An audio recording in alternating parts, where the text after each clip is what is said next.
Diego Bandido. Ang kwento. Mula sa mahiwagang Burnay. Mula sa mahiwagang Burnay.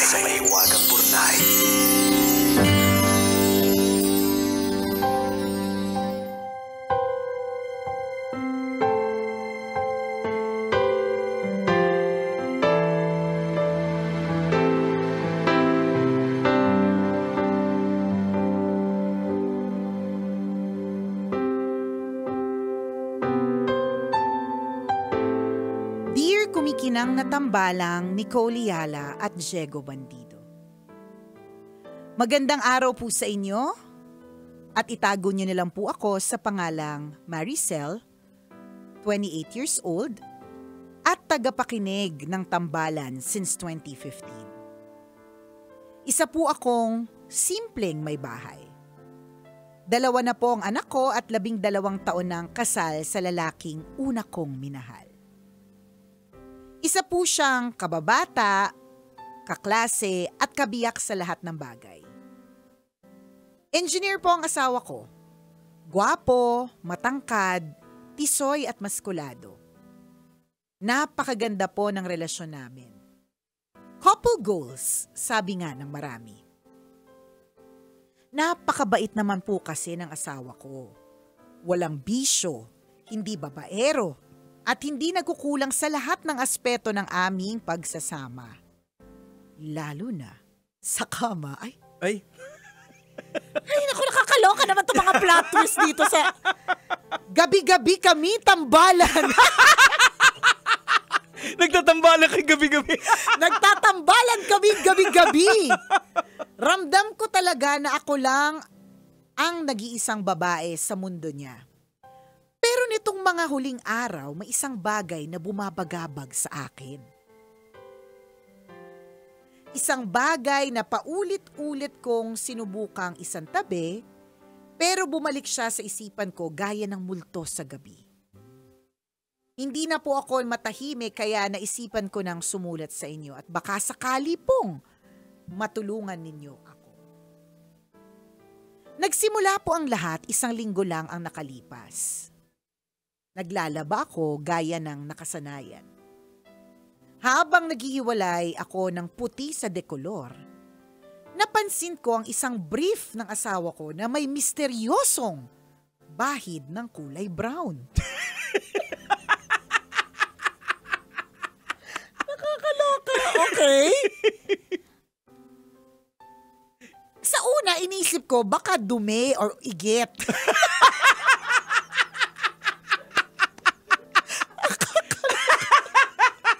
Grabe kung saan-saan na lang yung mga topic natin sa totoo lang. Sa totoo lang talaga kung saan-saan napupunta. From relasyon na magkatambal sa gabi to may igit sa brief. Lahat na lang talaga na pag-uusapan dito sa tambalan. Anyway, so sa una, inisip ko na baka naman dumi lang o igit. Di ba normal naman siguro magkaroon nun minsan.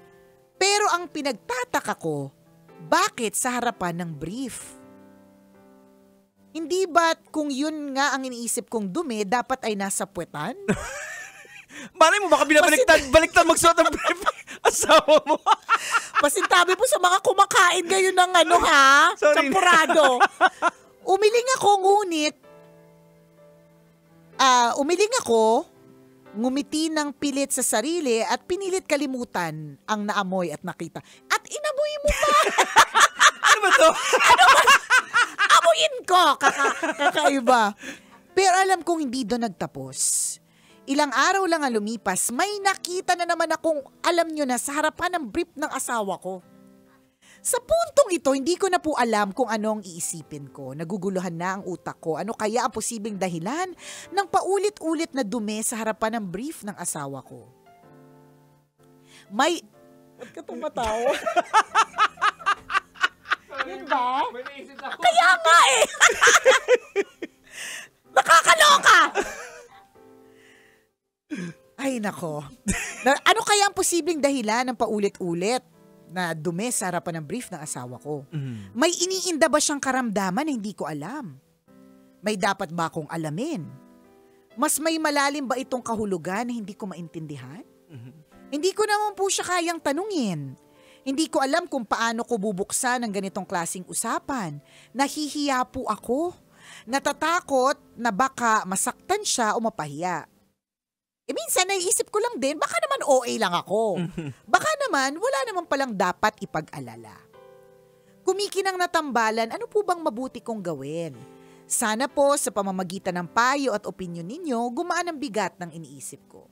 Maaaring para sa marami, isa lamang itong simpleng tanong. Pero para sa akin, isa itong tanong na hindi ko kayang alamin ang sagot ng mag-isa. Tambak na din po ang labahan namin. Muli, salamat sa pagbasa ng sulat ko. Ang inyong kumikinang na tagapakinig, Maricel. Maricel, unang-una, magkano ba consultation fee natin dito? Kaya nga Basta ha, ito lang ang masasabi ko po sa inyo. Meron po kaming bisita mula sa Australia, may alay siya. Oh. Ang alay niya, nasa envelope. Yeah. Wala kaming pinilit. Oh. Kami naman dito ay nagjo-joke lang. Yan, oo. Ngayon, kung sineseryoso niyo yung joke namin, Okay lang. anong gagawin namin? Diba? Charot, diba? Okay. So, syempre, may ano naisip ko? Ang naiisip ko ba, Nicole Ayala, Diego Bandido, ay parehas ng iniisip ni Alejandro? Or are we just overthinking? Tingin ko ganun, mag-overthink lang Alam mo, hindi... Knowledge is power. Lagi nating tatandaan yan. Na kapag ka alam natin ang sagot sa isang or ni-research natin, meron tayong data. Yan, di ba?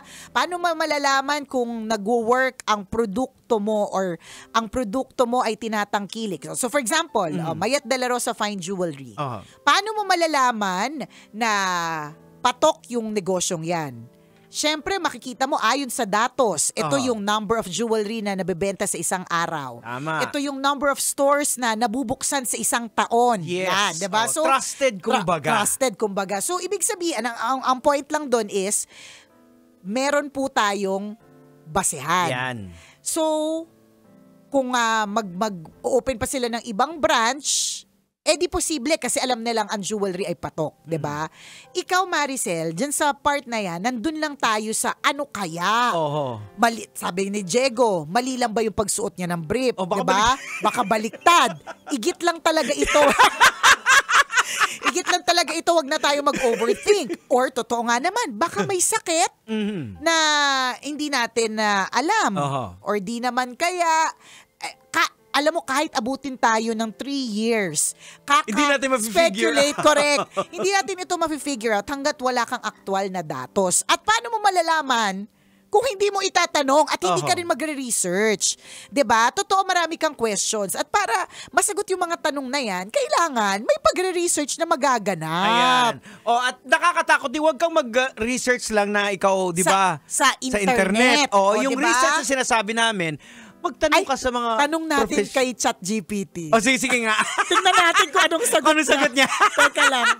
Asan ba si ChatGPT? ChatGPT. Pero totoo, sige, go ahead. Ayan. Diba? So, yung sinasabi naming research, hindi yung itatanong mo kay ChatGPT. Though tayo ni Nicole, tatanungin si ChatGPT kung ano yung sasagot niya. Pero yung research na sinasabi namin, yung lumapit ka sa mga professionals. Correct. Yung ganon. Kagaya yung kahapon ba natin sinabi yun or nung let the Marines tell it to the Marines. Diba? Kasi ang mga Marines, alam nila pagdating sa gera, alam nila kung anong gagawin. Tama. Hindi ka magtatanong sa isang bungal kung saang dentista siya pumupunta. Diba? Kasi bungal siya. Diba? Magandang dentista. Tapos ang tinanungan mo, bungal. So, yan. In other words, tinanong mo kami tungkol dito, hindi rin kami yung best persons. Correct, hindi kami mga doktor. Hindi kami mga doktor na pwedeng nagmamarunong lang. Nagmamarunong kami. Tsaka hindi namin alam yung buong kwento . So, yung research, maaaring may sabihin si ChatGPT, si internet, maaaring sa pag-google mo, meron kang matagpuan na rason, pero ito ay generic, hindi naman talaga siya yung talagang sagot doon sa tanong. Malay mo, baka kinakalawang lang, baka wala kayong tambalan. Kaya nga, di ba? Correct. Brown. Ba't nag-brown? Hindi na kasi everyday nakalawang. Kaya may brown, di ba? Or, yun nga, sakit. Yan, it could be. Diba? Paano Oo. ko itatanong kay ChatGPT? Ano? Hindi naman ako marunong nito. Ano sabihin ko sa kanya? Oo. Pwede bang voice message? Ang katamad mag-type. Okay. O anong ibig sabihin na may ibig lumalabas na sabihin brown residue doon sa na may organ ng lalaki? na may brown. Oh, na residue doon sa Residue. organ ng lalaki. So, Sagot na yan, igit. tingnan natin Ayan. Pero again, pagdating kasi sa mag-aasawa, ito naman lagi namin sinasabi, dapat transparent. Para hindi ka na mamblema. Direktahin mo na, sabihin mo sa mister mo kasi concern ka. Baka health issue na nga yan. Kasi kung minsan may correct. mga ugali Ayan ang tayo. sinabi ng ChatGPT. Oo. Okay, so, maaari ito ay fecal residue. O yan. Or bakas ng dumi. Oo. So sabi niya, pinakakaraniwan ito. So karaniwan po ba ito sa mga lalaki? Maari lang na hindi sapat ang paglilinis ng kuminsan kahit nagpunas. Ba't kasi kayo nagpupunas? Gumamit kayo ng tubig! Nakakaloka! Maaaring may naiwang kaunti at naipahid sa brief habang gumagalaw o nauupo. Hindi kasi Or, ito daw, traces of blood or discharge. Yan. Akala mo lang brown Oho. na na igit, pero pasensya na po din sa mga Sinanay daw na daw sa igit. Pasensya na po sa mga umiinom ng kokwa ngayon. 'Di ba? Maaari itong infection sa ihi o prostate. Yan. Maaring konting dugo o brownish discharge na lumalabas mula sa ari. Ayan. O, di ba sabi namin, hindi namin alam kung makakatulong kami sa pinagsasabi Kaya nga. namin dito. Hindi, pinaka-the best talaga Oo. tanungin mo at ipa-check up mo. Yun. Correct. At sabihin mo sa kanya. Kasi, and ito yung sinasabi Wag natin. yung brief ang ipa-check up mo, Oh, ha? wag. Dok, pakicheck yung brief ng asawa ko, ano siya. Hindi. Tanungin mo sa asawa mo, sabihin mo, napapansin ko Oo. ganito. Alam mo, may mga sensitive kasing topics na mahirap i-open. Pero, kesa naman mag-overthink ka, Oo. or kesa naman, it becomes too late. Tsaka bakit ka mahihiya? Ilan na yung anak ninyo? Tsaka ginagawa ka ngang daing sa gabi, di ba? Oh, ano yun? Bakit ginagawa daing sa gabi? Binibilang? Di ba Oh, di baka nga. Oh, di ba? Baka nasobrahan. Oo, posible din. Ayan, baka Ay. nasobrahan din. Wala, baka nasobrahan. Tingnan mo ha. Sa tambalan. Sa tambalan, nasobran sa tambalan. Pero ang may issue talaga ikaw kasi may partner kang iba. Ikaw yung nagbigay sa kanya. Charot! Hindi, posible din kasi kung gabi-gabi, overuse, posibleng may blood residue din na lumalabas doon sa ng mister mo. Oo. Or pwede din, ito yung natatakot kang harapin yung sagot, pwede din na baka may Oh, may iba siyang ang dami kasing may ibang napapasukan. 'Di ba? na madumi. Na sa ibang circle. Kasi pag English kasi hindi masyadong hindi masyadong out there, pero pag sinabi ko butas, 'di ba parang grabe naman si Nicole, sinabi niya butas, so sinabi ko circle. May ibang circle. So kita mo, diba? ang daming Spekulasyon, iisipin mo, correct. So kinakailangan At i-overthink mo pa to. Oo. Hindi mo na nga naiisip yung ibang butas, biglang maiisip yung ibang Ayan. butas kasi tingnan mo kami yung So head on, sabi. kausapin mo yung mister mo. Bakit ka mahihiya? Diba? Sabihin mo, at saka, yun nga lang, kailangan din, Mrs., when you ask, you should be ready to receive the answer. Ibig Oo. sabihin, kung ano mang nakakagulat na sagot dito, dapat handa kang tanggapin ito. Tsaka din yan Mrs. Maricel, dapat mong alamin yan kasi posible ikaw maapektuhan din. Sabihin Totoo natin, din. kung may sakit yung Correct, mister mo, correct. di ba nag-aanuhan kayo, nagtatambalan kayo, sabi mo. So Wag posible mo sabihin maapektuhan ka rin. nagtatambalan kasi parang ang pangit na pag nagtatambalan tayo. Nagdadaing. Yan. Nagdadaing gabi-gabi. Oo, Yan. dinadaing ka rin Dinadaing gabi-gabi. ka gabi-gabi. Ganon. Ito totoo yun. So madadamay ka. Madadamay ka din.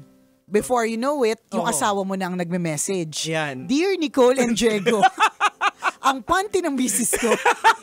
'Di ba? So, let us face this head on. Yan. Dapat meron kang datos. Yan. Dapat meron kang data before ka mag-speculate, mag-overthink, umiyak, mag-isip ng masama, 'di ba? Or kung ano pa man, 'di ba? Doon tayo sa truth. Yan, Sa kasi, facts. Kasi nga napansin mo, the more kasi kung minsan may mga like for example, sa atin, parang binabaliwala lang natin, okay lang to, pero ang makakapagsabi talaga ng parang medyo off yung ibang tao. Alam ba, so may nararamdaman tayo, ay parang normal lang siguro to. Pero nakita sa ibang tao, parang iba yung hininga mo ngayon Yan. Parang nangyari kasi sa akin yan Parang si feeling ko, normal lang ako, pero naririnig ng asawa ko na parang hinihingal ka. So yun yung time na Paghinga. Oo. Ano iba yung hininga? Hingal. Sabi mo, parang iba yung hininga. Parang inisip ko tuloy, anong kinain mo kagabi? Basura? Paghinga. Oo, so yung paghinga. ikaw, parang akala mo normal breathing normal siya. lang. Oo. Yung pagrinig ng asawa mo, parang Oo, hapo, hinahapo yun, ka na. hinahapo. Kaya nag-message siya nung kay Nanay Ming, yun yung in-advise ako na pumunta sa ospital. Na yun yung kauna-una akong na-heart attack na pala ako noon. Oo, nang hindi mo alam. O nang hindi ko alam. So, Diba? tingnan mo, knowledge is power. Nung nalaman mo na may heart attack pala ito or may ginawa kang paraan. Yan. Yun. Oo.